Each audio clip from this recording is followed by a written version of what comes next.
All right, here's a quick little video to help you with your left hand and some chord changing.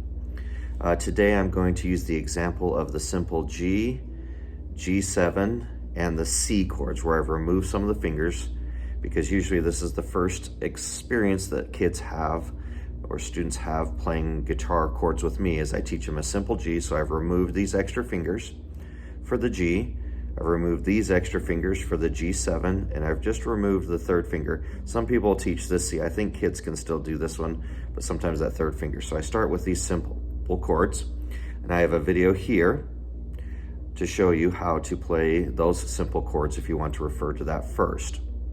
So once I've showed the kids the chords first, step one of practicing chord changing is to not even worry about the right hand at all. We've got to get the left hand correct and going good, and the right hand can add in easily later with the actual strumming. A lot of kids will think that this is weird because you're making no sound with this, but I found this is, for myself, very useful for teaching and practicing chords, and it's very useful, of course, for kids. So once they've learned how to read the chord diagram, what we'll start off with first is we will start out where I just call out a chord. And I'll just say, everybody show me your G chord, and then I watch and see that they're holding this.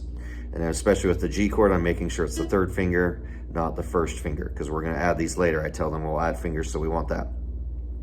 Then I'll just say, okay, everybody show me the G7 chord. And then I'll just scan the room, make sure everybody's got the G7 chord. And I can do this in any order with these first three. It doesn't matter. I just randomly call out, and then eventually the C chord. And I'm making sure that everybody's got, the second string and the fourth string. They're not doing things weird like this. So the first thing to do is just kind of randomly switch the chords. And then we'll just do that like for 5 minutes, or so. We'll just call out, okay, G, everybody. And then I kind of watch everybody look at their hand and kind of get down the G chord. And then I'll say C, which of course takes much longer. See kids kind of doing this and putting it down, and then I'll scan the room. And I do make sure that everybody's got it and kind of, point out, okay, Bobby, your third finger, you're using your third finger. Make sure you're using your second finger, or your first finger's on the first string. Katie, whatever. We'll just make sure everybody's got it correct, and before we move on. So it takes a little bit of time between each one, especially when I'm checking about 30 to 40 kids all at once with a normal classroom for me. So again, just randomly calling out chords, making sure that they can switch them. It's not about speed. It's more just like, can they find the chord and play it accurately or finger it accurately from here? And so we're just getting the left hand. This is a great memorization tool too. By the time they're done with this, in a day or two, there's no problem. They'll have these also memorized. So it's a great memorization tool as well. All right, then from there, what we'll do is we'll put it with a time frame. Okay, they have to change chords within a certain time frame. So this is going to be very close to like strumming, but again, we're not worried about making a sound. We're not worried about the right hand. We're just practice putting things together.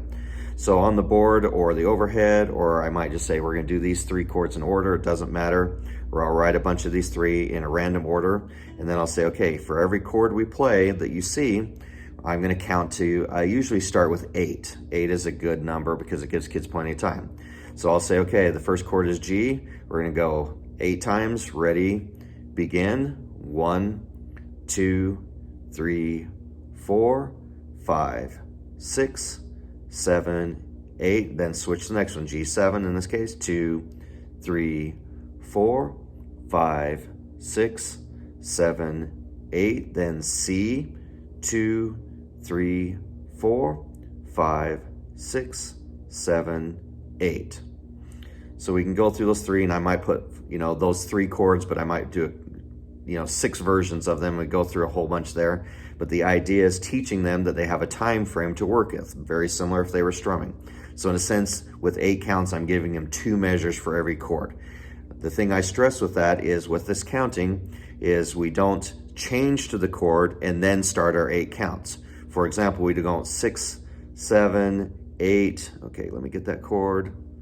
All right, 1, 2. Just like we would like our music continuous, and especially with the C, I say if it takes you all 8 counts to get that C, 1, 2, 3. If it takes them all those counts to do that, that's fine. It's encouraging them to move and make adjustments as we're going. So I will be calling out and going through this as we play this as a class. Then I might reduce that down to 4, give them only 4 counts. So 1, 2, 3, 4, 1, 2, 3, 4, 1, 2, 3, 4, 1, 2, 3, 4.